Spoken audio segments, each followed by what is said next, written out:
Hello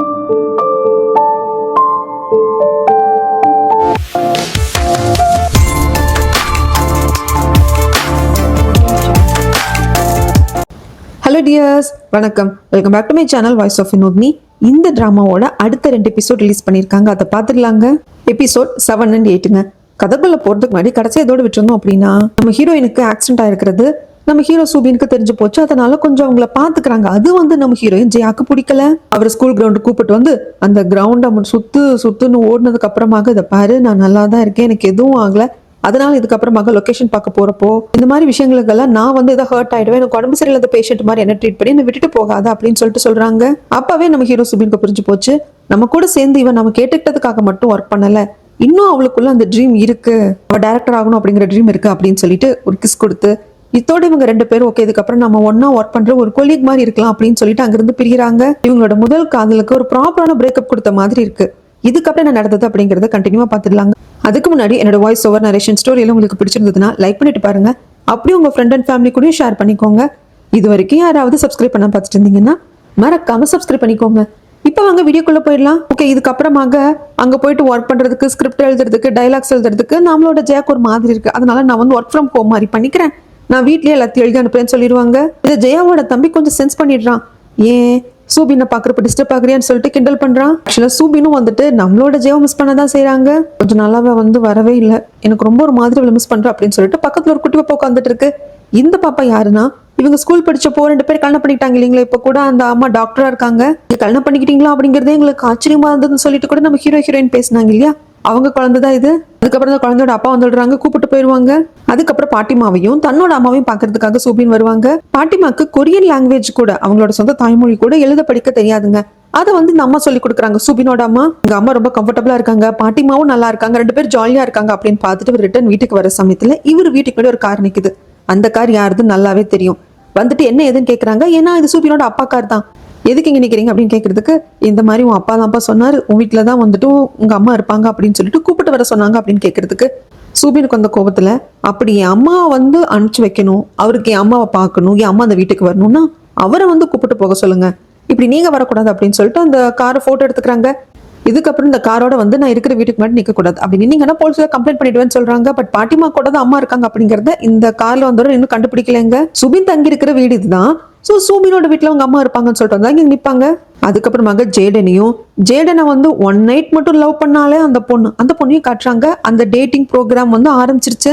எல்லாரும் camera முன்னாடி தானே வந்து இருப்பாங்க, டேட்டிங் பண்ணதாக இருந்தாலும் அதில் அவங்க மானிட்டர் பண்ணிட்டு இருக்காங்க. பட் என்னமோ தெரியல, இந்த பொண்ணுக்கு மத்தவங்க கிட்ட போய் ஜேடன் பேசுறது பிடிக்கல. அதுக்கப்புறம் இங்க நம்ம ஹீரோயின் ஜெயாவோட ஃப்ரெண்டுங்க, அதான் ஹீரோ ஆகணும்னு சொல்லிட்டு அந்த பையன் நினைக்கிறாங்க இல்லைங்களா, அவருக்கு என்ன பேர் வைக்கலாம், ஓகேங்க கிம்முன்னு வச்சுக்கலாம். ஸோ கிம்மோட அப்போ ஒரு மாதிரி சோகமா இருக்காங்க. அங்கதானே ஜெயாவோட தம்பி வேலை செய்யறாங்க. நீங்க ஏன் சார் ஒரு மாதிரி இருக்கீங்க, உங்களோட பையன் கிம்முக்கு உங்க மேல பாசமும் இருக்கு, அவர் கண்டிப்பா நல்லபடியா பெரிய ஆளா வருவாரு, ஆனா என்ன யாருக்கிட்டையும் இப்போ சான்ஸ் கேட்கறதுக்கு ரொம்ப யோசிக்கிறாரு அப்படின்னு சொல்லிட்டு, இந்த மாதிரி எங்க அக்கா வந்து இப்போ டைரக்டர் சூபினோட தான் ஒர்க் பண்ணிட்டு இருக்கா, 2 பேரும் சேர்ந்து தான் டைரக்ஷன் பண்ண போறாங்க, ஸ்டோரியில எழுதியிருக்காங்க அப்படின்ட்டு சொல்ல, அப்படி கிம்மோட அப்பா யோசிப்பாங்க. ஆக்சுவலா அந்த ஸ்டப்பன் வந்து எங்கிட்ட இருந்த பையனுக்கு வந்திருக்கு, அவன் எவ்வளவு கஷ்டப்பட்டாலும் யார்கிட்டயும் போய் வழிவந்தமா ஹெல்ப் கேட்க கூடாதுன்னு நினைப்பா, ஆனா அவனுக்காக நான் ஏதாவது பண்ணோம் அப்படின்னு சொல்லிட்டு உடனே இங்கிருந்து கிளம்பினவரு சூபினோட வீட்டுக்கு வந்து சூபின் கிட்ட ஒரு பொருள் வந்து ஒரு பாக்ஸ் மாதிரி இருக்கு குட்டியா, அது கொடுத்துட்டு போயிடுவாங்க. அங்கிள் என்னது ஏது அப்படின்னு சொல்லிட்டு ஒன்னும் புரியல. பட் கிம்மோட அப்பா தான் இதுங்கிறது சூபினுக்கு நல்லா தெரியும். அதுக்கப்புறம் ஓபன் பண்ணி பார்த்தா அது ஒரு ஹார்ட் டிஸ்க் மாதிரி இருக்கு. கொஞ்ச நாள் அவங்க 2 பேரும் சேர்ந்து ஸ்கிரிப்ட் எல்லாம் எழுதுறது இல்லை இல்லைங்களா, ஆனா என்னமோ தெரியல, இப்போ வந்துட்டு சூபின் வந்து ஜெயாக்கு கால் பண்றாங்க. ஜெயாக்கு ஒரே சந்தோஷம் தான், பட் இருந்தாலும் அந்த போன்ல காட்டிக்கிறது இல்ல. இதோ வரா அப்படின்னு சொல்லிட்டு வரா, ஒரு நாக் பண்றா. சூபின் ஓபன் பண்ணதும் கொஞ்சம் பாக்குறதுக்கு ஒரு மாதிரி இருக்கு, என்ன கொஞ்ச நாளா பாத்துக்கல, அது மட்டும் இல்லாம ஒரு மாதிரி கொஞ்சம் கூச்சமா இருக்கு. எதுக்காக சூபின் கூப்பிட்டுருப்பாங்க அப்படின்னா, அவங்க அப்பா ஹார்ட் டிஸ்க் கொடுத்துட்டு போனாரு இல்லைங்களா கிம், அந்த ஹார்ட் டிஸ்க்ல இருக்கிறது இது வரைக்கும் கிம் நிறைய டிராமாஸ் நடிச்சிருப்பாரு, ஆனா ஒரு லீடா வந்து நடிச்சிருக்க மாட்டாரு. ஒரு சீனுக்கு வருவாரு, இல்லைன்னா ஒரு சின்ன போர்ஷன்ல நடிச்சிருப்பாரு, சப்போர்ட்டிங் கேரக்டர் மாதிரி அந்த மாதிரி ரோல் கூட பண்ணிருக்க மாட்டாங்க. அங்கங்க கொஞ்சம் கொஞ்சம் சீன்ஸ் நடிச்சிருப்பாங்க இல்லைங்களா, அது எல்லாத்தையும் கலெக்ட் பண்ணி இந்த ஹார்ட் டிஸ்க்ல இருக்கு, இதுதான் கொடுத்துருப்பாங்க. இதை பார்த்ததுக்கு அப்புறமாக தான் நம்ம ஜெயாவும் வர சொல்லியிருப்பாங்க. ஜெயாவும் பாக்குறாங்க, இந்த மாதிரி கிம்மோட அப்பா தான் கொடுத்தாங்க, நம்மளோட கதைக்கு கண்டிப்பா வந்து ஒரு ஹீரோ வேணும், நாம ஏன் கிம்ம யோசிக்க கூடாது அப்படிங்கிறதுக்கு, ரொம்ப நல்ல விஷயம், கண்டிப்பா நம்ம கிம்ம யோசிக்கலாம். ஆனா கிம் வந்து ரொம்ப வந்து பண்ணுவான், ரொம்ப செல்ஃப் ரெஸ்பெக்ட பத்தி யோசிப்பான். நான் போய் அவங்கிட்ட வாடா ஆடிஷன் கொடுறேன் அப்படின்னு சொன்னா ஏதோ நான் ஹெல்ப் பண்ற மாதிரி நினைச்சுப்பான். அதுதான் என்ன பண்றது ஏது பண்றதுன்னு யோசிச்சுட்டு இருக்கேன். அப்படிங்கிறப்போ சரி எதுக்கு டைரக்டா கிம் கிட்ட பேசிக்கிட்டு கிம்மோட ஏஜென்சி கிட்ட பேசலாம்னு சொல்லிட்டு சூபின் சொல்லுவாங்க. கிம்முக்கு ஏஜென்சி இல்லை அப்படின்னு சொன்னதும் சூபின்கே ஷாக் ஆயிடும். அப்படியே ஒரு மாதிரி பேசிட்டே கிட்ட வந்து உட்காருவாரு. எப்படி ஏஜென்சி இல்லாம கிம் வந்து ஒர்க் பண்ணிட்டு இருக்கான், அது ரொம்ப தப்பாச்சே. அதனாலதான் அவனுக்கு நல்ல வாய்ப்புகள் கிடைக்க மாட்டேங்குது. நல்ல டேலண்ட் வச்சுக்கிட்டு ப்ராப்பரான இடத்துல இல்லைன்னா அவனுக்கு எப்படி வாய்ப்புகள் கிடைக்கும்? அவன் ஆடிஷனுக்கு கூப்பிடலாம் அப்படின்னு சொல்லி பேசிக்கிட்டே கொஞ்சம் கிட்ட வந்து உட்காந்துட்டாங்களா, ஒரு மாதிரி ஆயிடுச்சு ரெண்டு பேத்துக்கும். சரி நான் போயிட்டு ஸ்கிரிப்ட் எழுதுறேன், என்ன எதுன்னு பாக்குறேன் அப்படின்னு சொல்லிட்டு எழுந்து போறப்போ டக்குனு ஒரு கையை பிடிச்சிருவாரு. பிடிச்சிட்டு இங்க உட்காந்து ஸ்கிரிப்ட் டிஸ்கஷன் பண்ணலாமா இல்ல அந்த டேபிளுக்கு போயிடலாமான்னு கேட்கறதுக்கு அங்கேயே போலான்னு சொல்லிட்டு ஜெயா போயிடுவாங்க. அதுக்கப்புறமாக தன் பொண்ணான ஹேனா கூட இந்த கிம் வந்து பழகிட்டு இருக்கான் அப்படின்னு தெரிஞ்சுட்டு தனியா பார்க்க வந்திருப்பாங்க இல்லைங்களா? அப்ப என்ன டீலிங் போட்டிருப்பாங்க அப்படின்னா, இதுக்கப்புறம் நீ என் பொண்ணை வந்து பார்க்க கூடாது, பேசக்கூடாது, பழகக்கூடாது. ஏன்னா இப்பவே வந்து ஒரு சின்ன ரூமர் மாதிரி போயிட்டு இருக்குங்களா, இந்த மாதிரி அடிக்கடி ஹேனா வந்து ஷூட்டிங் ஸ்பாட்ல இருந்துட்டு யாரோ கூட போறாங்க, பைக்ல எல்லாம் சுத்துறாங்க அப்படின்னு சொல்லிட்டு லைட்டா ரூமர் மாதிரி போயிருக்கு. பட் அது கிம் தான் அப்படின்னு எக்ஸாக்டா போல. அதுக்குள்ள அவங்க கண்டுபிடிச்சிட்டாங்க, என் பொண்ணு பேரை நீ சுத்தக்கூடாது, அவ உன்னை பாக்குறது நீ அவாய்ட் பண்ணிடணும். அப்படி பண்ணிட்டேன்னா என்னோட ப்ரொடக்ஷன்ல எடுக்கிற டிராமா மூவிஸ்ல நடிக்கிறதுக்கு உனக்கு சான்ஸ் கொடுக்குறேன் அப்படின்னு சொல்ல கிம்மும் ஓகேன்னு சொல்லிட்டு சைன் பண்ணிடுவாரு. ஆனா சைன் பண்ண கையோட அவருக்கு என்ன தோணுதுன்னா, இந்த சைன் அப்படிங்கிறது ஒருவேளை உங்க பொண்ணை நான் பார்க்காம பேசாம இருக்க வைக்க முடியும், நீங்க எப்படி நினைக்கிறீங்க? இதை பாருப்பா கிம், உன்னை பத்தி தரோவா பேக்ரவுண்ட் செக் பண்ணிட்டேன், நீ வந்து ஹீரோ ஆகணும் அப்படின்னு சொல்லிட்டு துடிக்கக்கூடிய பையன், உங்ககிட்ட இந்த டேலண்ட்டும் இருக்கு, நீ ரொம்ப வெட்டியா இருக்கிறதுனால என் பொண்ணு பின்னாடி சுத்திட்டு இருக்க, உனக்கான ஒர்க் கிடைச்சிருச்சு அப்படின்னா நீ அதுல எங்கேஜ் ஆயிடுவ, என் பொண்ணை பாக்குறதுக்கு உனக்கு டைம் இருக்காது அப்படின்னு சொல்லிட்டு தான் இதெல்லாம் பண்ணிருப்பாங்க. இவரு கையெழுத்து போட்டார். அதுக்கப்புறமாக இவருக்கு லைட்டா மேக்கப் எல்லாம் போட்டு ஒரு இடத்துக்கு கூப்பிட்டு வராங்க. எங்கன்னா நம்ம ஹீரோ ஹீரோயின் 2 பேர் எழுதின ஸ்கிரிப்ட் நிறைய ப்ரொடக்ஷன் கம்பெனிக்கு போயிருக்கோங்க. இந்த ஹேனாவோட அம்மாவும் ப்ரொடக்ஷன் கம்பெனி வச்சிருக்காங்க, அங்கேயும் வந்திருக்கும். அவங்களுக்கு அந்த ஸ்கிரிப்ட் பிடிச்சி போச்சு இல்லையா, சோ மேற்கொண்டு டிஸ்கஸ் பண்ணலாம் அப்படின்னு சொல்லிட்டு தான் ஜேடனையும் நம்ம ஹீரோ சூபினையும் கூப்பிட்டு விட்டுருப்பாங்க. அங்க ஜேடன் சூபினும் வருவாங்க. சூபின் வந்தவருக்கு இவங்கள பார்த்து ஷாக்கா இருக்கு, கிம்ம பார்த்து. கிம்முக்கு சூபினை பார்த்து ஷாக்கா இருக்கு. என்ன சூபின் ஷாக்கா குறைங்க, நீங்க எழுதியிருக்கிற கதையோட ஹீரோ இவர் தான், இவர் ஹீரோவா நீங்க எடுத்துக்க மாட்டீங்க, வேற ஏதாவது ஆடிஷன் வச்சு வேற யாராவது ஹீரோவா நீங்க செலக்ட் பண்ணுவீங்க அப்படின்னா, அப்போ கோ டைரக்டர் அந்த பொண்ணு ஜெயா இருக்கா இல்லையா, அவ வந்து இந்த கதைக்கு இருக்க கூடாது, ரெண்டுல ஏதோ ஒண்ணு, அந்த பொண்ணு அந்த கோ டைரக்டரா இருக்கணும், ஜெயா இருக்கணும் அப்படின்னா இந்த பையன் கிம்ம வந்துட்டு நீங்க ஹீரோவா வந்து எடுத்துக்கணும். இல்ல இந்த பையன் கிம்ம ஹீரோவா நீங்க எடுத்துக்க மாட்டீங்க அப்படின்னா அந்த பொண்ணு ஜெயா கோ டைரக்டரா இருக்க கூடாது அப்படின்னு சொல்றப்போ அந்த கோபத்துல ஃபர்ஸ்ட் நான் கிம் கிட்ட பேசணும் வெளியே கூப்பிட்டு வந்து, கிம் எனக்கு புரியல, இங்க என்னதான் நடந்துட்டு இருக்கு, ஏன் இந்த பொம்பளை கிட்ட நீ இப்படி வேலை போயிட்ட அப்படிங்கிறாங்க. இதை பாருங்க, அதை பத்தி நான் சொல்ல என்ன இருக்குன்னு எனக்கு தெரியல, நான் சொல்ல விரும்பல அப்படிங்கிறாங்க. விரும்பலையா, என்ன விட்டுரு, நீயும் ஜெயாவும் எந்த அளவுக்கு க்ளோஸ் அப்படிங்கிறது எனக்கு தெரியும், இவங்க ஜெயாவை வச்சு டீலிங் பேசிட்டு இருக்காங்க, அது உனக்கு ஓகேவா? ஐயோ எனக்கு அதுல சத்தியமா தெரியாது, நீங்க வருவீங்க அப்படிங்கிறது கூட தெரியாதுங்கிறாங்க கிம். ஆனா சூபினுக்கு என்ன வருத்தமா இருக்குன்னா, நீ வந்து எவ்வளவு கஷ்டப்பட்டாலும் யாருக்கிட்டையும் போய் வாய்ப்புக்காக அப்படின்னு சொல்லிட்டு உனக்கு தெரிஞ்சவங்க கிட்ட நிக்காம ரொம்ப ஜென்யூனா செல்ஃப் ரெஸ்பெக்ட விட்டு கொடுக்காம நீ போராடிட்டு இருந்த. பட் இப்ப அது உங்ககிட்ட இல்ல, அதை நான் பார்க்கல. அப்படி உனக்கு வாய்ப்பு வேணும்னா நீ என்கிட்ட வந்து பேசியிருக்கலாம், இல்ல ஜெயா கிட்ட பேசியிருக்கலாம். ஈவன் நானும் ஜெயா கூட பேசிட்டு தான் இருந்தோம், அந்த ஸ்டோரிக்கு வந்துட்டு கண்டிப்பா கிம் நல்லா இருப்பான்னு பேசிக்கிட்டு இருந்தோம். ஆனா அதை தவிர்த்து இப்படி போய் அவங்க கிட்ட மாட்டிருக்க, நம்மளுக்குள்ள எப்பவுமே ஒத்து வராது கிம். ஆனா அப்படியெல்லாம் இருந்தாலும் அது ஒரு பக்கம், உங்ககிட்ட வந்து ஒரு சாமிங் இருந்தது, ஆனா இப்ப அது கிடையாது, அதை நான் பார்க்கல அப்படின்னு சொல்லிட்டு இந்த மீட்டிங்கை தொடர்ந்து கண்டினியூ பண்ண விருப்பம் இல்லாம உள்ள போகாம வெளியே வந்துருவாரு சூபின்.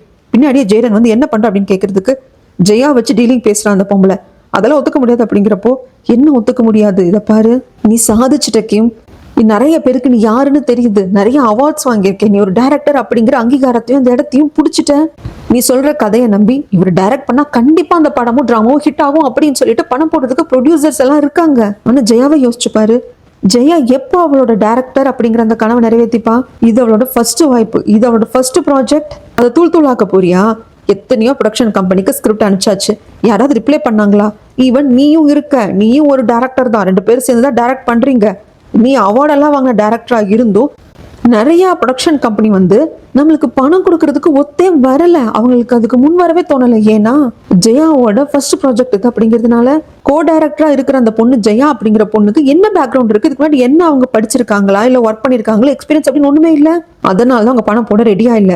ஈவன் ஜெயாவோட சேர்ந்து நீ டைரக்ட் பண்றதாகவே இருந்தாலும் இப்போ இவங்க ஒருத்தங்க தான் பணம் போட்டேன்னு வந்து உட்காந்துருக்காங்க, ஹேனாவோட அம்மா, இதையும் தூக்கி எறிய போறியா? இப்போ ஜெயாவோட லைஃப், நீ உன்னோட ஃபர்ஸ்ட் ப்ராஜெக்ட் எடுத்து வந்தப்போ எத்தனை நிராகரிப்புகளை நீ சந்திச்சிருப்பா, அதை தாண்டி தான் நீ ஜெயிச்சிருக்க. அதே மாதிரி தான் ஏதோ ஒரு விஷயத்த அட்ஜஸ்ட் பண்ணிட்டு காம்ப்ரமைஸ் பண்ணிட்டு போறது தப்பு கிடையாது, ஜெயாக்காக யோசி அப்படிங்கிறாங்க. நீயே பார்த்த இல்லையா, ஒன்னா இவனை ஹீரோவை வச்சுக்கோ, அப்படி இல்லைன்னா ஜெயாவை தூக்கு அப்படிங்கிற டீலிங் பேசுறாங்கல்ல அப்படிங்கிறதுக்கு அவங்க பேசினா பேசிட்டு போறாங்க. எப்படி இருந்தாலும் நம்ம ஸ்டோரிக்கு ஒரு ஹீரோ வேணும், நீங்க கிம் ஆடிஷன் எடுக்கிறதாக இருந்தது, கிம்மையே ஹீரோவா வந்துட்டு ப்ரொடக்ஷன் கம்பெனில சஜஸ்ட் பண்ணிருக்காங்க அப்படிங்கிறப்போ ஓகே, ஜெயாக்காக யோசி அப்படிங்கிறப்போ கிம்மும் யோசிக்கிறாங்க. கடைசியில உள்ள போய் உட்காந்து பேசவும் செய்யறாங்க. எல்லாம் ஓகேவும் ஆகுது. எப்படியோ எல்லாம் நல்லபடியே முடிஞ்சிருச்சு. பட் இருந்தாலும் கிம்முக்கு என்னமோ தெரியல, கொஞ்சம் கூட பிடிக்கல. அதுக்கப்புறம் ஜேடன் தான் வந்து அந்த டேட்டிங் ஷோ அப்படின்னு மாதிரி இருக்காரு இல்லைங்களா, அங்க வராங்க. அங்க இருக்கிறவங்க எல்லாம் வாங்க, நீங்க ஒர்க் முடிச்சுட்டு வந்துட்டீங்களா, அங்க கூட உட்காந்து பேசுங்க அப்படிங்கிறப்போ இல்ல நீங்க எல்லாம் இருங்க, நான் அப்புறம் வரேன் அப்படின்னு சொல்லிட்டு ரூம்குள்ள வருவாங்க. அங்கேயும் கேமராஸ் இருக்கும். அதன் வழியா அந்த பொண்ணு பாப்பா இன்னும் ஜேடன் முகம் வாடி போயிருக்கு அப்படின்னு சொல்லிட்டு ஒரு மெசேஜ் அனுப்புவா. உள்ள போன் எல்லாம் யூஸ் பண்ணலாங்க, ஒர்க்குக்காக வெளியே கூட போயிட்டு வரலாம், வெளி உலக தொடர்பே இல்லாம இருக்கணும் அப்படிங்கறதெல்லாம் அவசியம் கிடையாது. என்ன மெசேஜ் அனுப்புவா அப்படின்னா, நீங்க ஓகேவா, நல்லா இருக்கீங்களா, என் முகம் ஒரு வாட்டமா இருக்குன்னு சொல்லிட்டு.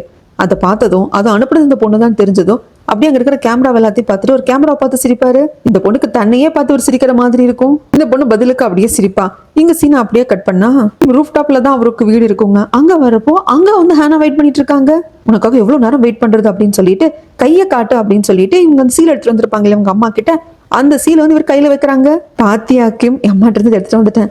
எங்க அம்மா கண்ட்ரோல் இருந்த மாதிரி இருந்தது, ஆனா இதுக்கப்புறம் அவங்க கண்ட்ரோல் இருக்க வேண்டிய அவசியம் இல்ல. என் அம்மாட்ட இருந்து கொஞ்சம் கொஞ்சமா சுதந்திரமாயிட்டு இருக்கேன். இதுக்கப்புறம் எனக்கு பிடிச்சிருந்தா மட்டும், எனக்கு வேணும்னா மட்டும், இந்த ஸ்டோரியில நடிக்கணும்னா மட்டும் அக்ரிமெண்ட்ல இந்த சீலை வச்சா போதும் அப்படின்னு சொல்ல, சரி இப்ப அதுக்கு என்ன அப்படின்னு சொல்லி கிம் கேக்குறப்போ, ஏன் கிம் ஒரு மாதிரி பேசுற அப்படிங்கிறாங்க. இதை பாரு ஹனா, இதுக்கப்புறம் இங்க வர்றது என்ன பாக்குறது நிறுத்திக்கோ, அதை நான் விரும்பல அப்படிங்கிறாங்க. நீ ஏன் இப்படி பேசுற, நம்ம ஃப்ரெண்ட்ஸ் தானே அப்படிங்கிறதுக்கு, ஃப்ரெண்ட்ஸ் கிடையாது, நீ ஹீரோயின் ஹானா, நான் எக்ஸ்ட்ரா நம்பர் 1 அப்படிங்கிறாங்க. அதாவது இந்த டிராமால நடிக்கிறப்போ supporting character, second lead, main lead அப்படின்னு இருக்குங்க.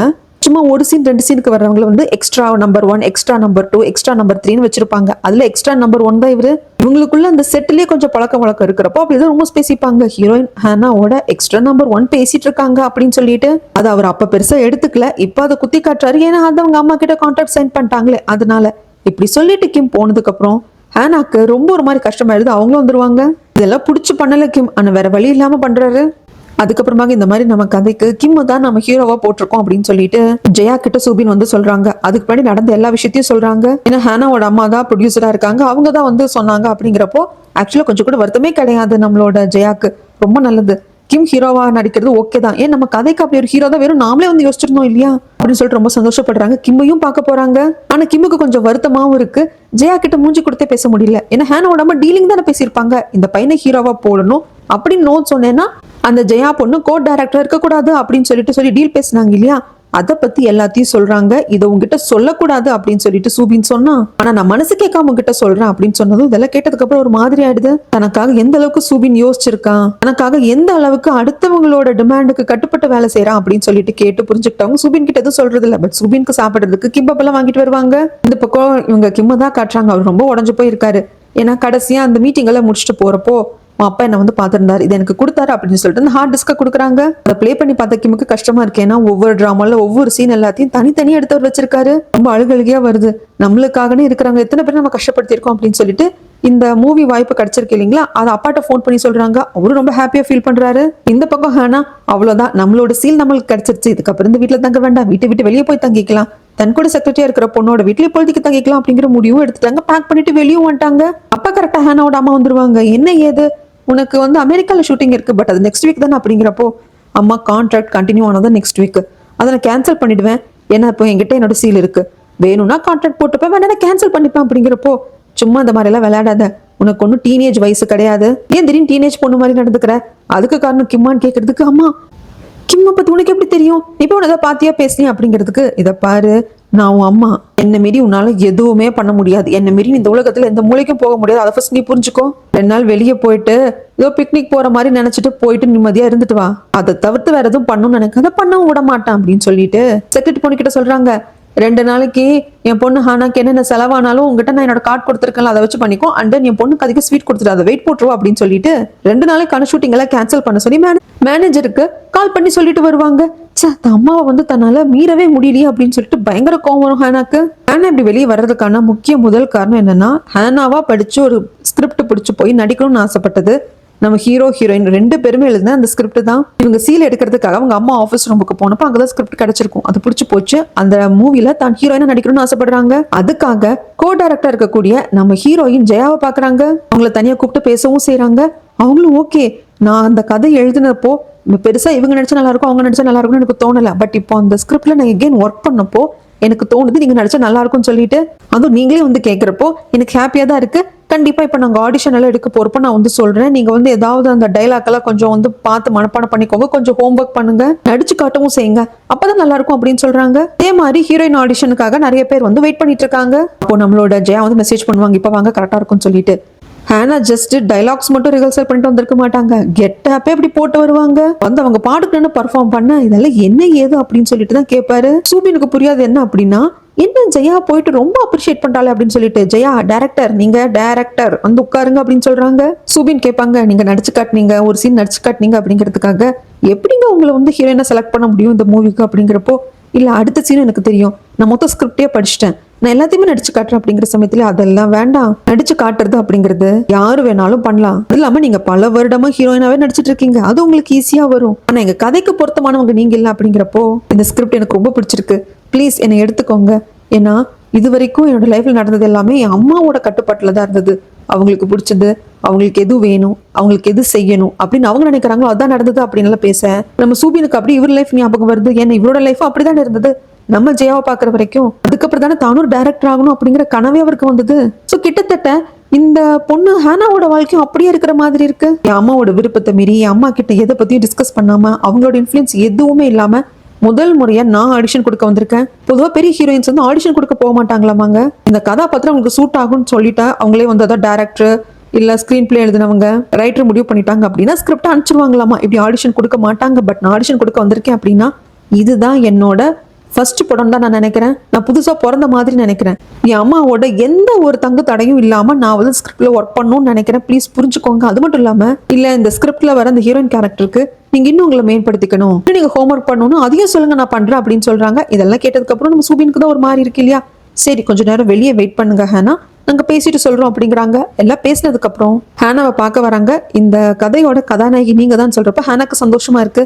அப்பதான் நம்ம சுபின் ஒரு விஷயம் சொல்றாங்க, இதுக்கு முன்னாடி என்னோட மூவிக்கு நீங்க வந்து ஹீரோயினா செலக்ட் பண்ணீங்க, அப்ப நான் உங்களை வேண்டான்னு ரிஜெக்ட் பண்ணேன். நம்ம எபிசோட் ஸ்டார்டிங்லேயே அதாவது எபிசோட் 1லயே நம்ம பார்த்துருப்போங்க. சுபின் அவார்டெல்லாம் வாங்கினப்ப கூட ஹேனா வந்து ஒரு மாதிரி தான் திமிரா தான் பேசியிருப்பாங்க. ஏன்னா அவன் நம்மள வந்து ஹீரோயினா வேண்டாம் ரிஜெக்ட் பண்ணிட்டான் இல்லையா அப்படின்னு சொல்லிட்டு. அதுக்கான காரணம் என்ன அப்படின்னா, ஒரு அம்மாவோட வழிகாட்டின்படி அவங்க கையை பிடிச்சிக்கிட்டே வந்து அவங்க அம்மா சிரினா சிரி நடினா நடின்னு சொல்ற ஒரு பொம்மை மாதிரி தான் நீங்க இருந்தீங்க. ஆனா இப்ப அப்படி இல்லை, ரொம்ப இண்டிவிஜுவலா இருக்கீங்க. உங்க நடிப்பு, நீங்க வெளிப்படுத்துற விதம், அந்த கதையை நீங்க உள்வாங்கிட்ட விதம் எனக்கு பிடிச்சிருக்கு, அதனால உங்க நான் செலக்ட் பண்றேன். பட் ஒரு சில இம்ப்ரூவ்மெண்ட் பண்ண வேண்டியதாக இருக்கு, அதுக்கான டிப்ஸ் எல்லாம் கொடுக்குறேன் அப்படிங்கிறாங்க. ஓகேன்னு சொல்லிடுறாங்க இவங்க. ஆனா அதுக்கப்புறமாங்க அப்புறம் ஹீரோ கேரக்டர், நான் மொத்த கதையும் படிச்சுட்டேன், எனக்கு ஹீரோ கேரக்டர் பிடிச்சிருந்தது, அதுல எந்த ஹீரோ நீங்க காசு பண்ண போறீங்க அப்படிங்கிறப்போ கிம்னு சொல்ல உடனே இங்கிருந்து வராங்க. அப்போ கிம் ஒரு பாக்ஸ் நடக்க சில திங்ஸ் எல்லாத்தையும் வெளியே கொண்டு போடுறதுக்காக வருவாங்க.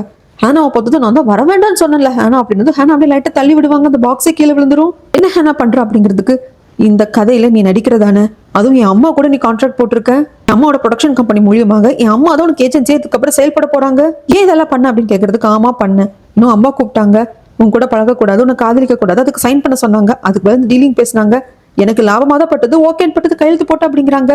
டே கிம், நீ என்ன காதலிக்கிறியான்னு கேட்கறதுக்கு இல்லைங்கிறப்போ அப்படி எதுக்கு கையெழுத்து போட்ட, உனக்கு என் மேல காதல் இல்லை அப்படிங்கிற பட்சத்துல நீ அதை சைன் பண்ணிருக்க வேண்டிய அவசியமே இல்லையே அம்மா கூட.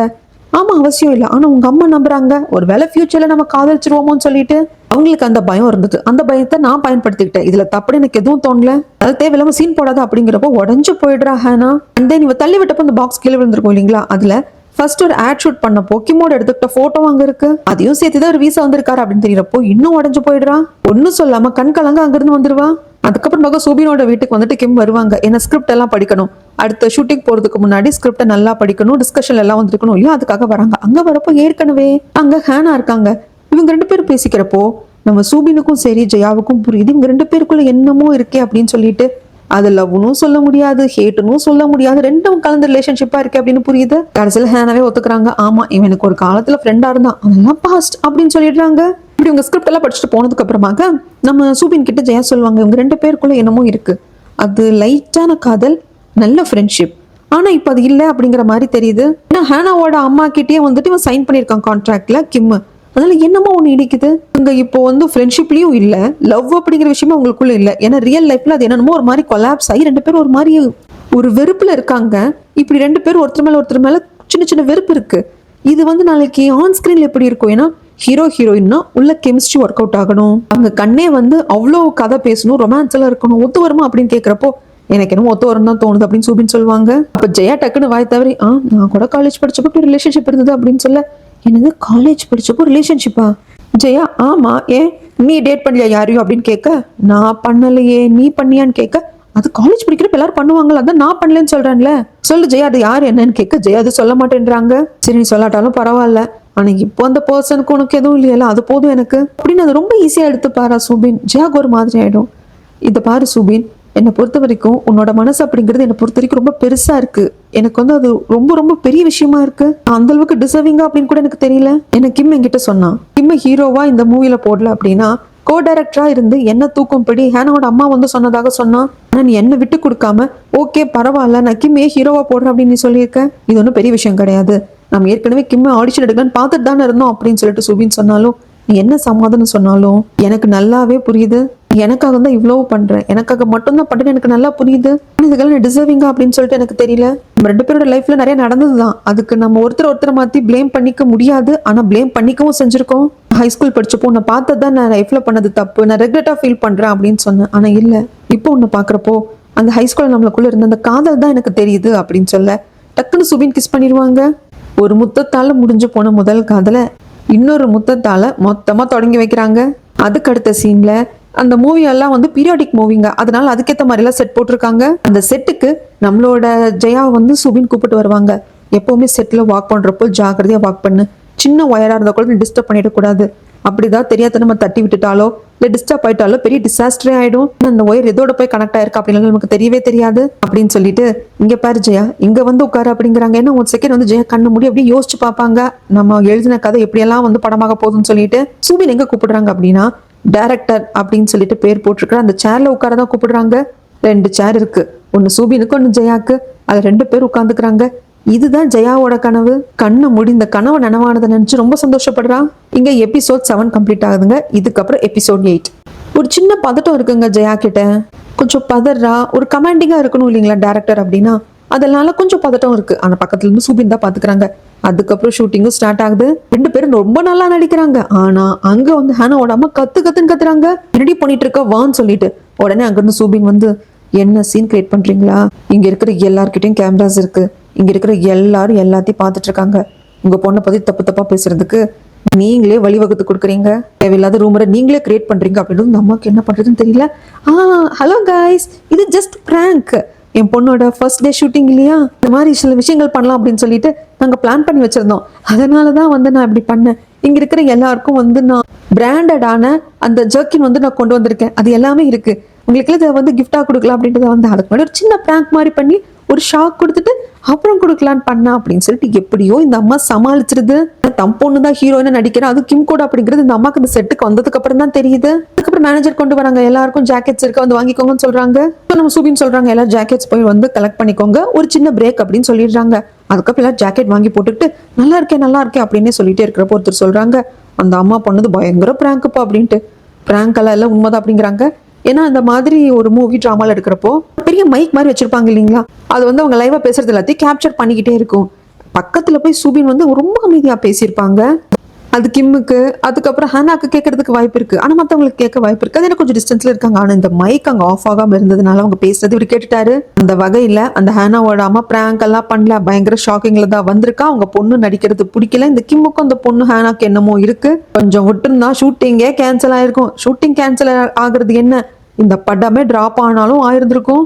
தேவையில்லாம யாருக்கிட்டயும் பரப்பிட்டு இருக்க கூடாது, புரிஞ்சுது அப்படின்னு சொல்லிட்டு இவங்களுக்குள்ள பேசிக்கிறாங்க. ஆனா ஹேனாவோட அம்மா தனியா வந்து பேசுறப்போ அதான் சொல்றாங்க, இந்த மாதிரி என் பொண்ணு இங்க ஹீரோயினா நடிப்பா அப்படிங்கிறது எனக்கு தெரியல, அதை நான் விரும்பவும் இல்ல, ஒன்னா ஹீரோயினை மாத்துங்க, அப்படி இல்லைன்னா இதுக்கப்புறமாக கிம் இந்த படத்துல நடிக்க மாட்டான் அப்படின்னு சொல்லிட்டு கிம்ம வாங்கன்னு கூப்பிடுறாங்க. இது வந்து ஹேனா கொஞ்சம் கஷ்டமா இருக்கு, நான் இந்த படத்துல இருந்து விலகிக்கிறேன், கிம்முக்கு வந்து இந்த வாய்ப்பு ரொம்ப முக்கியம், வேற ஹீரோயின் நீங்க ஆடிஷன் வச்சு எடுத்துக்கோங்க அப்படிங்கிறப்போ கிம் இருந்துட்டு இல்ல ஹேனா அந்த படத்துல நடிக்கட்டும். இப்ப வந்து ஹேனா அவங்க அம்மாவை விட்டு வந்து அவளா ஒரு முடிவு எடுக்கிற, ஒரு டிசிஷன் எடுக்கிறா இல்லையா, அது வந்து கொலாப்ஸ் ஆயிடக்கூடாது அப்படிங்கிறதுக்காக நான் இந்த படத்துல இருந்து விலகிக்கிறேன் அப்படின்னு சொல்லிட்டு ஹேனாவோட அம்மா கார்ல ஏற சொன்னதும் ஏறி போயிடுவாரு. ஹேனாக்கு ரொம்ப கஷ்டமா இருக்கும். இதுக்கெல்லாம் காரணம் நான் தானேன்னு சொல்லிட்டு ஆறப்போ நம்ம ஜெயா தான் வந்து ஆறுதல் படுத்துவாங்க. அதுக்கப்புறமாக இன்னொரு லேடியும் ஜேடனும் வருவாங்க. ப்ரொடக்ஷன் கம்பெனி சைட்ல இருந்து இவங்க வந்திருக்காங்க அப்படின்னு சொல்லிட்டு, ஏன்னா சப்போஸ் ஜேடன் வந்து அடிக்கடி அந்த டேட்டிங் ப்ரோக்ராம் இருக்கு இல்லைங்களா, இந்த டிவி ஷோக்காக போகணும் இல்லையா, ஸோ அதுக்காக இப்போ வேற ஹீரோவை வச்சு ஆடிஷன் வச்சு எடுத்தாகணும். அதுக்கு டாப் லெவல் இருக்கிற ஹீரோஸோட அந்த போட்டோஸ் எல்லாம் வந்து காட்டுறாங்க. அதுல மோ அப்படிங்கிற ஒரு ஹீரோ வந்து நம்மளோட கதைக்கு ரொம்ப ஆப்டா இருப்பாங்க. இப்ப டாப் லெவல் ஹீரோவாவும் இருக்காரு. இவரை காசு பண்ணலாம் அப்படின்னு சொல்லி பேசுறப்போ என்னமோ தெரியல, இந்த மோவோட போட்டோ பார்த்ததும் நம்ம ஜெயா ரொம்ப டிஸ்டர்ப் ஆறா, கண்ணை மூடுறா, யோசிக்கிறா, சோ இவனா அப்படிங்கிற மாதிரி இருக்கு அவளுக்கு. எப்படி தட்டி கழிக்கணும்னு பாக்குறா.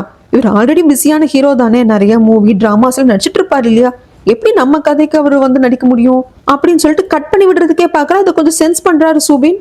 ஆமா, இந்த ஹீரோ மோவ உனக்கு தெரியுமா ஜெயா, ஒரு மாதிரி ஆகுறியே அப்படிங்கிறப்போ, இல்ல இல்ல எனக்கு எப்படி தெரியும், எப்படி தெரியாம இருக்கும், இவர்தான் ஃபேமஸான ஹீரோவாச்சு அப்படின்னு சொல்லிட்டு மாத்தி மாத்தி பேசுறா. அப்போதைக்கு சூபின் இதை பெருசா எடுத்துக்கிறது இல்ல. சரி என்ன எதுன்னு பாக்கலாம் அப்படிங்கிறதுக்குள்ள இந்த பக்கம் கிம் வந்துட்டு ஹேனோட அம்மா பார்க்க வராங்க. இதை பாருங்க, நான் வந்து அந்த படத்துல நடிக்கல, விலகிக்கிறேன், ஹேனாவை டிஸ்டர்ப் பண்ணாதீங்க, ஹேன் அந்த படத்துல நடிக்கட்டும் அப்படிங்கிறதுக்கு. ஏன்பா இது உன் லைஃப், இந்த படத்துல இருந்து நீ விலகுனேன்னு வச்சுக்கோ, இதுக்கப்புறமாக இந்த இண்டஸ்ட்ரிக்குள்ள நீ காலை வைக்க முடியாது, பரவாயில்ல அப்படிங்கிறது கிம் பரவாயில்லைங்கிறாங்க. ஆனா அங்க வந்த ஹேனா, எனக்காக யாரும் சாக்ரிஃபைஸ் பண்ண வேண்டிய அவசியமே எனக்கு கிடையாது, அம்மா உனக்கு என்ன வேணும், நான் எந்த ஒரு ஏஜென்சி இல்லாம ப்ரொடக்ஷன் கம்பெனி இல்லாம நீ அப்படிங்கிற அடையாளத்தை எடுத்துக்காம நான் பாட்டுக்கு தனியா அக்ரிமெண்ட் சைன் பண்ண போயிட்டேன், தனியா கதை கேட்க ஆரம்பிச்சிட்டேன், கான்ட்ராக்ட் சைன் பண்ண போயிட்டேன், உன்னை வந்து ஏஜென்சியாவும் நான் எடுத்துக்கல தானே. ஏன்னா இது வரைக்கும் ஹேனாவோட எந்த படம் நடிச்சாலும் ஏஜென்சி அப்படின்னா இவங்க அம்மாவை தான் சொல்லுவாங்க, இவங்க ப்ரொடக்ஷன் கம்பெனியும் வச்சிருக்காங்க, ஹேனாவோட ஏஜென்சியாவும் செயல்படுவாங்க. ஸோ இது எல்லாமே விட்டு ஹேனா வந்துட்டா இல்லையா, அந்த கோவம் தானம்மா உனக்கு, எகேன் நான் அதுக்குள்ளேயே வரமா, உன் ப்ரொடக்ஷன்லயே நான் நடிக்கிறேன், உன் ஏஜென்சிலேயே நான் வந்து இருக்கேன் அப்படின்னு சொல்லிட்டு சீல் வச்சு கொடுத்துருவா. ஆனா ஹேனாவோட முதல்ல ஃபீல் பண்ணவே இல்லை.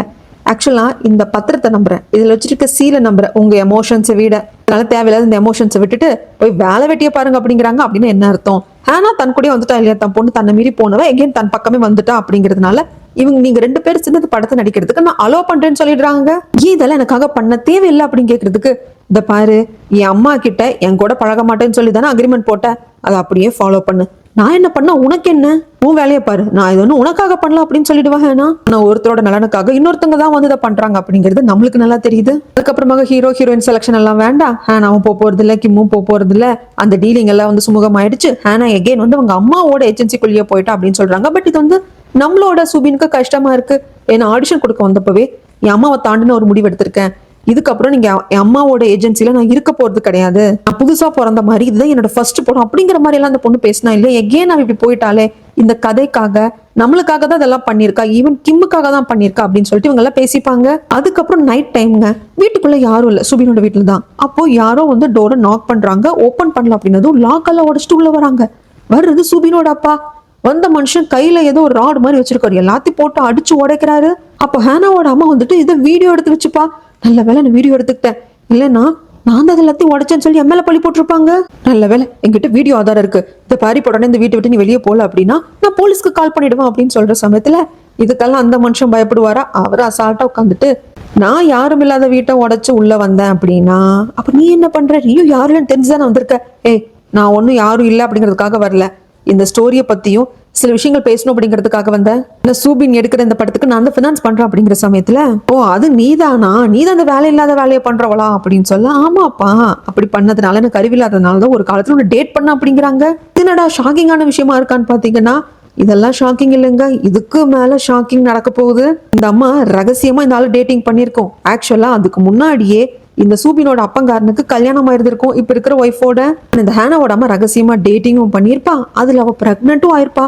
பிரெக்னென்ட் ஆனது இந்த ஹேனாவோட அம்மா என்ன சொல்லிருப்பா அப்படின்னா, நான் பிரெக்னென்ட் ஆயிட்டேன், நீ ஒய்ஃபை டைவர்ஸ் பண்ணிட்டு வந்து என்ன கல்யாணம் பண்ணிக்கோன்னு சொல்லியிருப்பா. இதெல்லாம் எப்ப நடந்திருக்கும்னா, ஹேனாவோட அம்மா அப்ப ஹீரோயினா வந்து இருந்தாங்க இல்லைங்களா, அந்த காலகட்டத்துல அப்ப நடந்துருச்சு. நான் என் ஒய்ஃப் எல்லாம் டைவர்ஸ் பண்ண முடியாது அப்படின்னு சொல்ல போக இவ என்ன பண்ணிருக்கானா, குழந்தைய பெத்து எடுத்துருந்துருக்கா. அந்த குழந்தைக்கு என்னாச்சு அப்படிங்கிறது கொஞ்ச நேரத்துக்கு அப்புறம் தெரியும். அதுதான் அதை விட மிகப்பெரிய ஷாக்கு. அதுக்கப்புறமாக தான் ஹேனாவோட அப்பாவை கல்யாணம் பண்ணியிருந்திருப்பாங்க, ஹேனாவையும் பெத்து எடுத்திருந்திருப்பாங்க. ஹேனாவோட அப்பாவோட பிசினஸ் கொஞ்சம் மோசமா போனதும் அவரையும் டைவர்ஸ் பண்ணிருப்பாங்க. அப்படியே இவர்கிட்ட வருவாரு. இவர் கையில வச்சிருக்கிறது ராட் இல்லைங்க, இந்த கால்ஃப் ஸ்டிக்னு நினைக்கிறேன். கால்ஃப் ஸ்டிக் எடுத்துட்டு வந்து அப்படி ஹேனாவோட அம்மா காலை அழுத்துவாங்க. இதுதான் என் லவ், இத்தனை வருஷத்துக்கு அப்புறமாகவும் எல்லாமே இவ்வளவு ஸ்ட்ராங்கா இருக்குன்னு பாரு அப்படிங்கிறப்ப அழுத்துறப்ப வலிக்குது. உங்களுக்கு வந்த கோவத்துல இதுதான் என் லவ், நான் உனக்கு திருப்பி கொடுக்க போறேன் அப்படின்ட்டு மூஞ்சிலே துப்பிடுவாங்க. ஆக்சுவலா இதெல்லாம் உள்ள நடக்கிறப்போ ஹேனாவோட அம்மாவுக்கு ஒரு மேனேஜர் இருப்பாரு இல்லைங்களா, அவர் வெளியே இருந்தது கொஞ்சம் கேட்டுக்கிறாரு. மொத்தமா கேட்டாரா இல்ல இடையில கேட்டாராங்கிறது தெரியல, லைட்டா கேட்டுக்கிறாரு. சூபினும் நம்ம ஜெயாவும் வெளியே போயிருப்பாங்க, ஒரு வாக் மாதிரி போயிட்டு வரலாம்னு சொல்லிட்டு. அவங்க வர்றாங்க அப்படின்னதும் ஒட்டி கட்டிட்டு இருந்த மேனேஜரும் போயிடுவாங்க. ஐயோ வீட்டு கதவு திறந்துருக்குன்னு 2 பேரும் பதறி அடிச்சுட்டு உள்ள வருவாங்க. உள்ள வந்ததும் அங்க இருக்கிற நிலவரத்தை பார்த்ததும் திரும்பி ஜெயா கிட்ட, ஜெயா நீ வீட்டுக்கு போ அப்படிம்பாங்க. ஜெயாக்கு புரியுது, சரி சுபின் நான் போயிடுறேன் அப்படின்னு சொல்லி முடிக்கிறதுக்குள்ள சூபின் அவங்க அப்பா பலார்னு அடிச்சிருவாரு. எல்லாருக்கும் ஷாக் தான். ஹானாவோட அம்மாவே கத்துவாங்க, என்னையா பண்ற அப்படின்ட்டு. அடிச்ச கையோட எங்கடா என் ஒய்ஃப், அவ எங்கேன்னு கேட்கறதுக்கு அதெல்லாம் சொல்ல முடியாது, என் அம்மா பத்திரமான இடத்துல இருக்காங்க, உங்ககிட்ட அனுப்ப முடியாது அப்படிம்பாங்க. இந்த மனுஷனுக்கு வந்த கோபத்துல எகேன் கால்ஃப் ஸ்டிக் எடுத்து அடிக்கலான்னு வரப்ப ஹானாவோட அம்மா பிடிச்சுக்கிறாங்க. இப்படி பண்ண விட மாட்டா, பண்ணாத, ஏன் இப்படி மிருகத்தனமா நடந்துக்கிற அப்படிங்கிறப்போ, என்ன அம்மாவும் பையனும் ஒண்ணு கூட்டிட்டீங்களா அப்படிம்பாங்க. அப்படி ஒன்னும் சொல்லாத, நான் ஒண்ணு சூபினுக்கு அம்மா கிடையாதுங்கிறாங்க. உங்களுக்கு ஒண்ணுமே புரியல. சூபின் கிட்ட வந்து அவ உன்னை பெத்தாலே தவிர்த்து அம்மா அப்படின்னு சொல்லிட்டு அவன் பக்கத்துல இருந்தது இல்ல, அவ கூட சேர்த்துட்டு நான் அவமானப்படுத்துறியா அப்படிங்கிறாங்க. இங்க எனக்கு யாரும் அம்மாவும் இல்ல அப்பாவும் இல்ல, என் அம்மா எங்க இருக்காங்களோ அங்க இருக்காங்க, நீங்க போங்க அப்படிங்கிறாங்க. அப்படி இல்லைன்னு வச்சுக்கோங்க வேற மாதிரி போயிடும் அப்படிங்கிறப்போ, இப்ப போறேன் ஆனா நான் கண்டிப்பா வருவேன், யாரையும் சும்மா விட மாட்டேன் அப்படின்னு சொல்லிட்டு கரெக்டா போறப்போ ஜெயாவை பார்த்துட்டு, உனக்கு கால் உடஞ்சு போனதோட விட்டுருக்கணும், சரி பண்ணி இருக்க கூடாதுன்னு பாருங்க. நம்ம சூபின்கே கோவம் வந்துடும். அப்பான்னு கத்துவான். ஜெயாக்கு ஒரு மாதிரி ஆயிடும். நீங்க வேணா என் காலை சரி பண்ணிருக்கலாம், ஆனா என் வாழ்க்கை அதனால சரியாகல, அதனால எனக்கு ஏதோ மிகப்பெரிய நல்லது பண்ணி லைஃப் கொடுத்த மாதிரி நீங்க பேசாதீங்க, நீங்க பண்ணது உங்க கடமை, டாக்டரான கடமை, அவ்வளவுதான் அப்படின்னு சொல்லிடுவான். ஆக்சிடென்ட் ஆனதுக்கு அப்புறமாக ஹாஸ்பிட்டல்லயே போயிட்டு நம்ம ஜெயாவோட அம்மா வந்துட்டு சூபின் அப்பாவை சட்டை பிடிச்சி கேட்டிருப்பாங்க இல்லையா, சோ அதனாலதான் வந்து ஆபரேஷன் பண்ணி சரி பண்ணி கொடுத்துருப்பாரு போல இருக்கு நம்ம ஜெயாவோட காலை. இப்ப குத்தி காட்டி பேச அதுக்கேற்ற மாதிரி பதிலடியும் கொடுத்துட்டாங்க. ஒரு வெளியே போயிடுவாரு. அப்ப ஹானாவோட அம்மா இருந்துட்டு, இதை பாரு சூபின், எதுவுமே ஹானாக்கு தெரியக்கூடாது, நம்ம ஃபேமிலி, நீயும் அவ்வளோ ஒரு வகையில சிப்ளிங்ஸ், ஹாஃப் சிப்ளிங்ஸ் அப்படிங்கிறதுல தெரியக்கூடாது அப்படிங்கிறாங்க. அதை நான் சொல்லவும் விரும்பல. ஆடிஷனுக்காக ஹானா வந்தப்ப எனக்கு ஒண்ணு மட்டும் நல்லா புரிஞ்சுது, என்ன மாதிரியும் அவளும் வளர்ந்துருக்கா, சுதந்திரமே இல்லாம வளர்ந்துருக்கா அப்படிங்கிறது பாத்திரம் எனக்கு புரிஞ்சுது, நீங்களும் போலாம் அப்படின்னு சொல்லுவாங்க. அதுக்கப்புறம் ஹானாவோட அம்மாவும் போயிடுவாங்க. ஒண்ணுமே சொல்ல மாட்டாரு இவர் பாட்டுக்கு ரூம்குள்ள போய் கதவை சாத்திப்பாரு. எதுவுமே கேட்கறதுக்கு ஜெயாவும் விரும்பல. கொஞ்ச நேரம் அமைதியா இருக்கட்டும் ஜெயா விட்டுருவா, அங்க இருக்கிற திங்ஸ் எல்லாம் கிளீன் பண்ணிட்டு இருப்பா. ஆனா மனசுக்குள்ள ஒரு சின்ன பயம் இருக்கு, கதை வேற சாத்திட்டு ரொம்ப நேரம் உள்ள இருக்கானே, அதனால கொஞ்சம் பயமா இருக்கு. டக்குன்னு கதை ஓபன் பண்ணி போயிட்டு சூபினை கட்டி பிடிச்சிட்டு இவங்க அழ ஆரம்பிச்சிருவாங்க. சூபினுக்கும் அழுகழுகியா வரும். என்ன சொல்லுன்னு கூட ஜெயா கேட்டிருக்க மாட்டாங்க. ஆனா அழுன்னு அழுததுக்கு அப்புறமாக கொஞ்சம் காம் ஆயிட்டு எல்லாத்தையுமே சூபின் சொல்லுவாங்க. சூபின் சின்ன பையனா இருந்தப்போ தன்னோட அண்ணா வீட்டுக்கு சூபினோட அம்மா கூப்பிட்டு போயிருப்பாங்க. ஜெயா, ஒவ்வொரு குடும்பமும் ஒவ்வொரு மாதிரி தான். சில குடும்பங்கள் ரொம்ப சந்தோஷமா இருக்கும், அதுக்கும் ஒரு காரணம் இருக்கும், அந்த குடும்பத்துல இருக்கிறவங்க அதுக்கான காரணமா இருப்பாங்க. சில குடும்பம் சந்தோஷமா இருக்காது, அதுக்கும் அந்த குடும்பத்துல இருக்கிறவங்க காரணமா இருப்பாங்க. எங்க குடும்பம் சந்தோஷமா இல்லாததுக்கு நான் தான் காரணம் அப்படின்னு சொல்லிட்டு நம்ம சூபின்னு சொல்லுவாங்க. அப்படி சின்ன பையனா இருந்தவங்கள அவங்க அம்மா வந்து உங்க அண்ணா வீட்டு கூப்பிட்டு வருவாங்க. கண்ணா அதுதான் அங்கிள், இதுதான் ஆண்டி அப்படின்னு நல்லா சொல்லி அறிமுகப்படுத்தினதுக்கு அப்புறமாக இவங்க உள்ள ஏதோ பண்ணிட்டு இருப்பாங்க. அந்த சமயத்துல டிவில வந்து ஒரு ஆட் ஓடும். என்ன வந்ததுல இருந்து குட்டி பையனான சூபின் கிட்ட அவங்க அங்கிள் சரியா பேசியிருக்க மாட்டாங்க. அப்ப டிவில ஒரு ஆட் ஓடும். அப்படி ஓடுற சமயத்துல அங்கிள் அவர் ஒய்ஃபை கூப்பிட்டு, ஏய் அந்த ஹானாவோட அம்மா அந்த பொம்பளை இருக்கா இல்லையா, இந்த பையன் சுபின் பெருசாக அப்படியே அவங்க அம்மா மாதிரியே இருக்காங்க அப்படின்னு சொல்லிட்டு அவங்க குசு குசுந்தா பேசிப்பாங்க. ஆனா குட்டி பையனான சுபினுக்கு நல்லா காதுல விழுந்துருச்சு. அப்போ இப்ப நம்ம கூட அம்மாவா இருக்கிறவங்களுக்கு நாம பிறக்கல அப்படிங்கறதும் அவனுக்கு தெரிஞ்சு போச்சு. இது என்ன ஏதுன்னு அப்பா கிட்ட கேட்கவும் செஞ்சிருப்பான். அது இவர் தெரிஞ்சவரு தன்னோட மனைவியை முட்டி போட வச்சு அடிச்சு துன்புறுத்தி ஏதோ அடிவு மாதிரி நடத்திருப்பாரு. எதுக்கு அந்த பையனுக்கு இதெல்லாம் தெரிய வருது? அவனை பெத்த தாய் நீ இல்ல, ஹானாவோட அம்மா தான் அப்படிங்கிறது அவனுக்கு எப்படி தெரிஞ்சது? எதுக்கு உன்னோட அண்ணன் வீட்டுக்கெல்லாம் கூப்பிட்டு போற, எதுக்கு இதெல்லாம் பண்ணிட்டு இருக்க அப்படின்னு சொல்றப்போ, இல்லைங்க மன்னிச்சிருங்க நான் அதை தெரியாம பண்ணிட்டு இதுக்கப்புறமாக சூபினை வந்து ரிலேட்டிவ்ஸ் வீட்டு யாருக்குமே நான் வந்து கூப்பிட்டு போக மாட்டேங்க அப்படின்னு சொல்லிட்டே இருப்பாங்க. அப்ப அப்படியே கதவை லைட்டா ஓப்பன் பண்ணி சூபின் குட்டி பையன் எல்லாத்தையும் பார்த்துட்டு இருப்பான். அதை பார்த்ததும் கண்ணா ஒண்ணும் இல்லடா இப்பதான் எழுந்தியா, அம்மா கொஞ்சம் வேலையா இருந்துட்டா அப்படின்னு சொல்லிட்டு அழுதுட்டு இருந்தவங்க கண்ணீரை தொடச்சு சிரிச்சிருப்பாங்க. இப்ப சூபின் வாய்ஸ் ஓவர்ல சொல்வாரு, சின்ன வயசுல அழுதுட்டு இருந்த அம்மா டக்குன்னு என்ன பார்த்ததும் சிரிப்பாங்க. அதுக்கு காரணம் என்னை பார்த்த சந்தோஷத்துல இல்ல, எனக்கு சில விஷயங்கள் தெரியக்கூடாதுன்னு அந்த சிரிப்புக்குள்ள அவங்க மறைக்கிறாங்க அப்படிங்கிறது எனக்கு பெருசாக தான் புரிஞ்சுது. அப்புறம் குட்டி பையன் அந்த சுபின் ஒரு நாள் என்ன பண்ணிருப்பான் அப்படின்னாங்க, இவங்க ஸ்கூலுக்கு பொண்ணை விடுறதுக்காக ஹானாவை கூப்பிட்டு ஹானாவோட அம்மா கார் எடுத்து வீட்டு விட்டு வெளியே வருவாங்க. இவர் ரோட்ல கரெக்டா நிக்கிறான். இது யார் என்னங்கிறது ஹானாவோட அம்மாக்கு தெரியல. தம்பி யார் பண்ணி எங்கேயாவது வழி தப்பி வந்துட்டியா என்ன எதுன்னு கேட்கறதுக்கு என் பேர் சூபின் அப்படின்னதும் திக்குன்னு ஆயிடும் உங்களுக்கு. அப்ப ஹானா குட்டி பொண்ணு அவளும் வெளியே வந்து யாருமா என்னதுன்னு கேட்கறதுக்கு நீ கார்ல போய் உட்காரு அப்படின்னு சொல்லிட்டு தனியா அந்த பையனை கூப்பிட்டு வந்து, என்னாச்சு அந்த பொம்பளையும் உங்க அப்பனும் உன்னை வச்சு வளர்க்க மாட்டேன்னு சொல்லிட்டாங்களா, என்கிட்ட தள்ளி விட்டுட்டாங்களா, நீ ஃபர்ஸ்ட் அங்க போ அப்படிங்கிறதுக்கு இல்ல அவங்களாம் அப்படி சொல்லல. ஆனா என் அம்மா பாவம் என்னால டெய்லி அப்பாட்ட அடி வாங்குறாங்க அழறாங்க, அதை என்னால பார்க்க முடியல, ப்ளீஸ் நீங்களே என்ன வளர்த்துக்கோங்களேன், ரொம்ப நல்ல பையன், ஸ்கூல்ல கூட நல்லா படிப்பேன், சமத்தான பையன், நீங்க என்ன நார்மலா வளர்த்தாலே போதும், நான் நல்ல பையனா வளருவேன், ப்ளீஸ் புரிஞ்சுக்கோங்க அப்படிங்கிறதுக்கு இவங்க வந்து அனுப்பவே பார்ப்பாங்க. அந்த பையன் கட்டி பிடிச்சிட்டு அழுவானா, ஒரு செகண்ட் தாய் பாசம் வந்துட்டு போகும். ஆனா ஒரு செகண்ட் தான், அடுத்து அந்த பையனை கொண்டு போய் விடுறதுல குறியா இருப்பாங்க. ஹானாவை கொண்டு போய் ஸ்கூல்ல விட்டுட்டு அதே கார்ல சூபினை கூப்பிட்டு இவங்க வீட்டுக்கு மேலே வந்து நிற்பாங்க. வெளியே வர சொல்லியிருப்பாங்க சூபினோட அப்பாவை.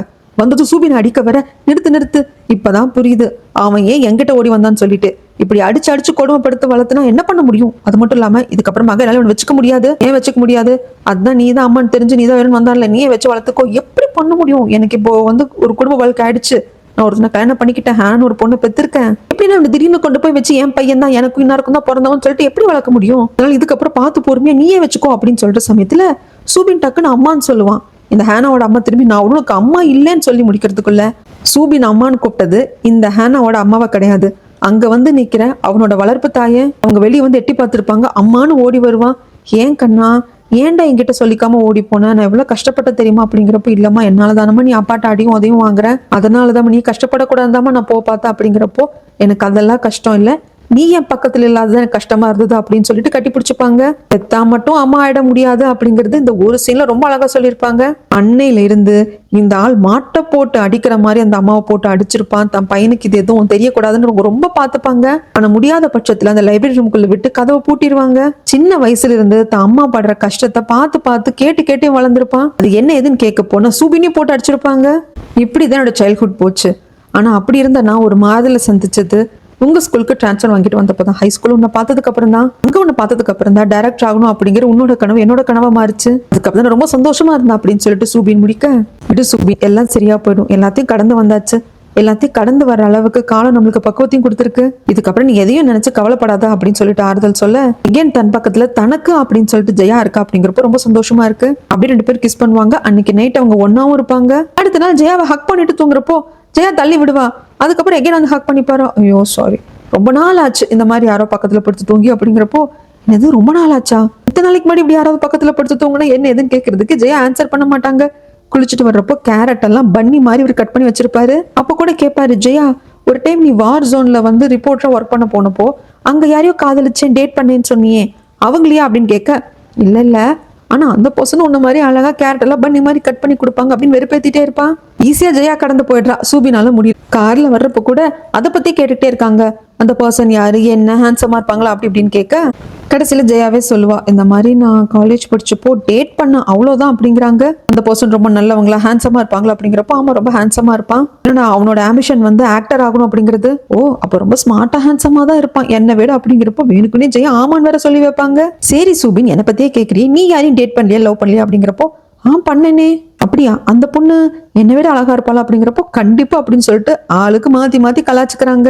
சரி ஜெயா நீ டேட் பண்ண ஓகே, இப்போ அது வந்து உன்னோட எக்ஸ் தானே, இன்னும் கான்டாக்ட்ல இல்லை அப்படிங்கிறதுக்கு, நாங்க கான்டாக்ட்ல இல்லை பட் நாங்க ஒன்னா படிச்சோம் அப்படிங்கிறதுனால எங்களுக்கு காமனான ஃப்ரெண்ட்ஸ் எல்லாம் இருப்பாங்க இல்லைங்களா, அப்ப அவங்களுக்கும் அது காமனான ஃப்ரெண்ட்ஸ் தானே அப்படின்னு சொல்லிட்டு முடிச்சிடுறான். அதுக்கப்புறம் ஷூட்டிங் ஸ்பாட்டுக்கும் வந்துடுவாங்க. அந்த சமயத்துல அங்க ஒர்க் பண்றவர் என்ன ஓட்டிட்டு இருப்பாரு, நோ டேட்டிங் ஒன்லி ஒர்க்கிங் அப்படின்னு சொல்லிட்டு, நோ ஸ்மோக்கிங் அப்படிங்கிறது பக்கத்துல ஒட்டி இருக்கு.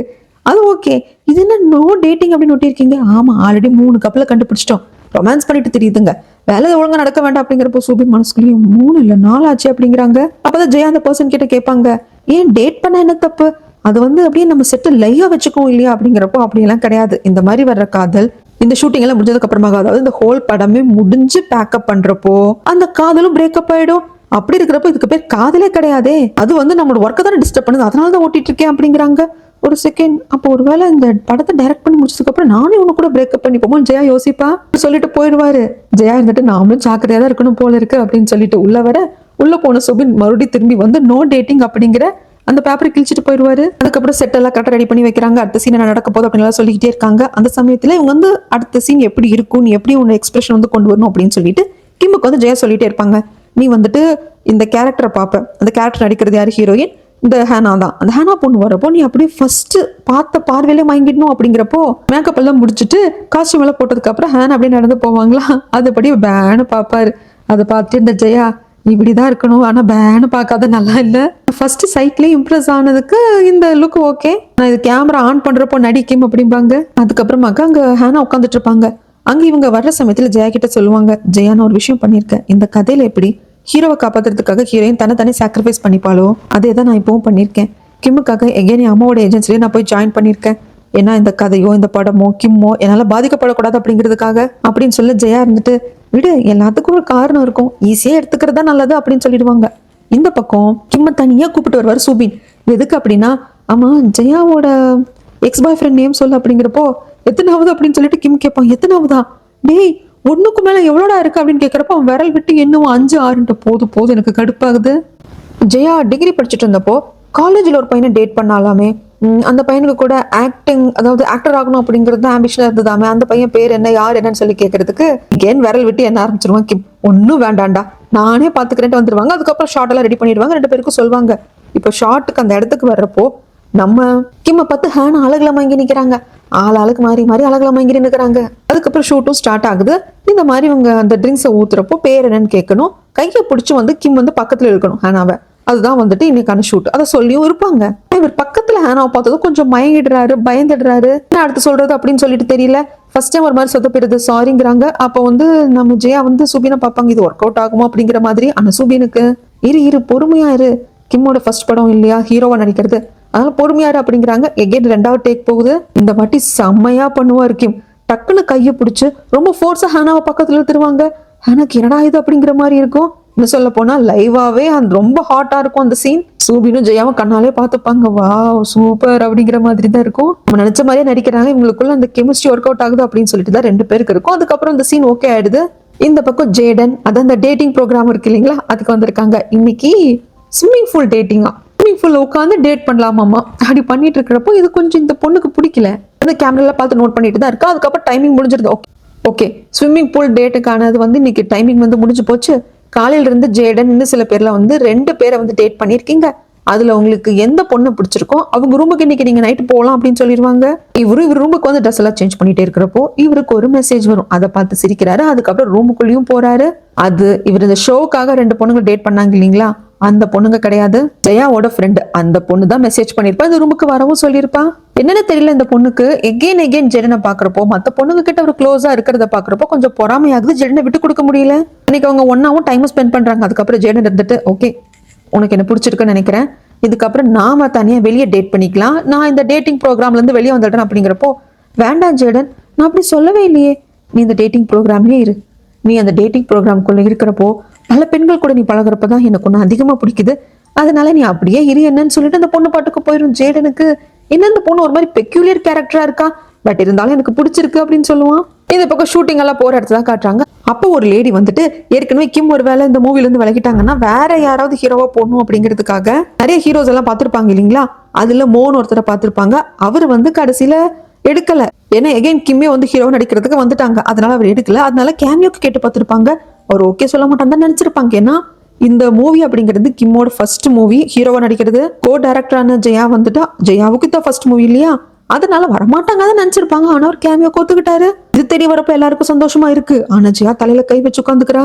கிம்முக்கு அவ்வளவுதான், ஜெயா நீ மாட்டினடி அப்படிங்கிற மாதிரி தான் பாப்பா. அதுக்கப்புறம் பேக்கப் ஆயிடுது. சரி எல்லாரும் வந்து டீம் டின்னருக்கு வெளியே போலாம் அப்படின்னு சொல்லிட்டு எல்லாரும் வெளியே வந்திருக்காங்க. நம்ம சூபின், ஜெயா, கிம், ஹேனா இவங்கெல்லாம் தனியா உட்காந்து ட்ரிங்க்ஸ் பண்ணுவாங்க. அப்ப இது வரைக்கும் பீர் குடிச்சது இல்லைங்களாமா இந்த ஹேனா பொண்ணு, அதனால நான் சோடாவே குடிச்சுக்கிறேன் அப்படிங்கிறப்போ ஒரு பீரை ஓபன் பண்ணி கிளாஸ்ல ஊத்தி கொடுப்பாரு. யாரு, கிம். இதெல்லாம் இவங்க 2 பேரும் குறுகுறுன்னு பாத்துக்கிட்டே இருப்பாங்க.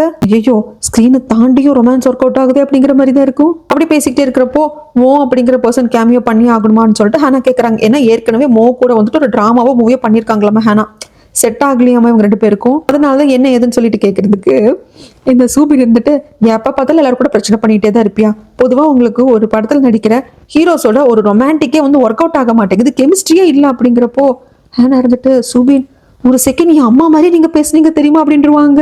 அதுக்கப்புறம் சுபின் சொல்லிடுவாங்க, இல்ல அவர் வரட்டும், அவர் கேமியோ பண்றது நல்லா தான், ஒரு பெரிய ஹீரோ, அதுவும் இப்போ ரொம்ப ஃபேமஸா நிறைய மூவிஸ் டிராமாஸ் எல்லாம் பண்ணிட்டு இருக்க ஹீரோ, நம்மளோட மூவில ஒரு கேமியோ ரோல் பண்றது அப்படிங்கிறது நம்மளுக்கு ஒரு பிளஸ் பாயிண்ட் தான் அப்படிம்பாங்க. அண்ட் தென் மோவோட உண்மையான பேர் என்ன அப்படின்னு நல்லா வர்ற சமயத்துல இதுதான் மோவோட பேர் அப்படின்னு சொல்லிட்டு அசால்ட்டா சொல்லுவா நம்மளோட ஜெயா. எப்படி உனக்கு தெரியும் மோவோட ரியல் நேம் இதுதான் அப்படின்னு சொல்லிட்டு நம்ம சூபின் கேட்க, அது எங்கேயும் படிச்ச ஞாபகம் அப்படின்னு சொல்லிட்டு முடிச்சிருவா. அதுக்கப்புறம் கிம் வேணுக்கும்னே ஹேனா கிட்ட பேசுறப்போ வார்த்தைக்கு வார்த்தை மேம்னு போட்டு பேச கடுப்பாயிடுமா. சரி நான் கிளம்புறேன் அப்படின்னு சொல்லிட்டு அங்கிருந்து ஹேனா கிளம்பிடுவா. அதுக்கப்புறம் அசிஸ்டன்ட் டைரக்டர் வந்து உட்காந்து, நான் வந்து சரக்கு ஊத்துறேன் நீங்க குடிக்கணும் அப்படின்னு சொல்லிட்டு கிமுக்கு நிறைய சரக்கு ஊத்தி கொடுத்துருவாங்க. இப்போ இவங்க எல்லாம் வேற லொகேஷன்ல இருக்காங்க. செட் போட்டுருக்கிற அந்த லொகேஷனுக்கு பக்கத்துல தான் ரூம் போட்டு தங்கியிருப்பாங்க. ஏற்கனவே ஹேனா வந்துட்டு கொஞ்சம் ஸ்கின் கேர் எல்லாம் பண்ணிட்டு இருக்கா. அதுக்கப்புறம் இவங்க எல்லாம் பயங்கரமா குடிச்சிட்டு வராங்க. மேல இருந்து பாக்குறப்போ பயங்கரமா குடிச்சிருக்காரு கிம்.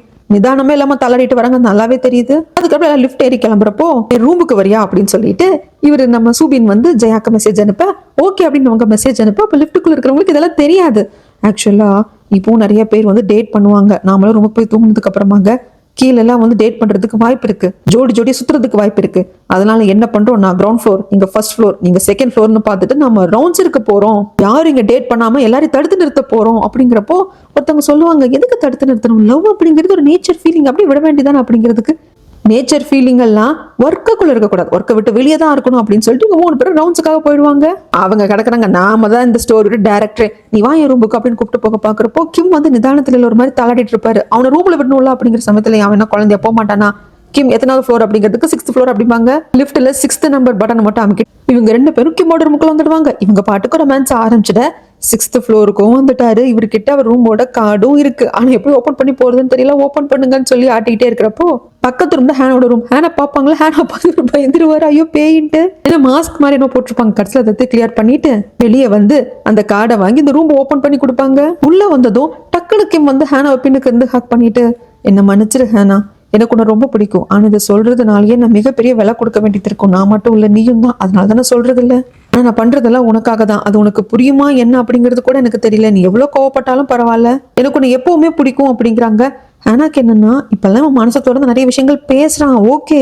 ஆனா இப்ப நீ நிறைய குடிச்சிருக்க, காலையில கெட்டது எல்லாத்தையும் நீ மறந்துடுவியா அப்படிங்கிறப்போ, மறக்கணுமா, நான் மறக்கணும்னா நீ சொல்லு, மறந்துடுறேன். இல்ல ஞாபகம் வச்சுக்கணும்னாலும் நீ சொல்லு, ஞாபகம் வச்சுக்கிறேன். இப்ப நான் என்ன பண்ணணும், ஞாபகம் வச்சுக்கணுமா மறக்கணுமான்னு கேட்கறப்போ ஞாபகம் வச்சுக்கோ அப்படின்னு சொல்லிட்டு டக்குனு வெளியே வந்துருவாங்க. அதுக்கப்புறம் அடுத்த நாள் ஷூட்டிங் வந்து ஸ்டார்ட் ஆகுது. எப்படி வந்து கேமரா வச்சு நீங்க எடுக்கணும், கொஞ்சம் வந்து கிம் வந்து ஓடிட்டு இருப்பாருங்க. சில பேர் வந்து கிம் அடிக்க வருவாங்க, கிம் ஓடுவாங்க, அந்த மாதிரி ஷார்ட் எடுத்துட்டு இருப்பாங்க. நீங்க கிம்மோட சேர்ந்து கேமரா தூக்கிட்டு ஓடுங்களேன், இன்னும் நல்லா லைவா இருக்கும் அப்படின்னு சொல்லி நம்மளோட சூவி வந்து சொல்லிட்டே இருப்பாங்க. அந்த சமயத்தில் லொகேஷன் எல்லாம் கரெக்டா இருக்கான்னு சொல்லிட்டு செக் பண்ணிட்டே இருப்பாங்க நம்மளோட ஜெயா. அப்போ மேல ஏதோ போர்டு மாட்டுறப்போ அது கீழே விழ வரும். ஐயோ அப்படின்னு சொல்லிட்டு ஜெயாவை காப்பாத்துறதுக்காக சுபின் வர்றதுக்குள்ள குறுக்கால யாரோ வந்து காப்பாத்திடுவாங்க. யாரு என்னங்கிற மாதிரி நம்ம சுபின் பாத்துக்கிட்டே நிக்க, நம்ம ஜெயா இருந்துட்டு, மோ ஒப்பா நீங்களா அப்படின்பா. அப்படி அவங்க 2 பேரும் பாத்துக்க இதை பார்த்த சுபினுக்கு, அப்போ இவன் தான் என் சக்காலத்தனா அப்படிங்கிற மாதிரி தான் பாப்பாரு. இதுக்கப்புறம் என்ன நடந்தது அப்படிங்கறத நாம இன்னும் 1 வீக் வெயிட் பண்ணி தாங்க பார்க்கணும். இன்னும் 4 எபிசோடு இருக்கு. அது கம்ப்ளீட் ஆகிறதுக்கு 2 வீக்ஸ் ஆயிடும். அடுத்த பார்ட்ல வந்து நான் உங்களை மீட் பண்றேங்க. பை.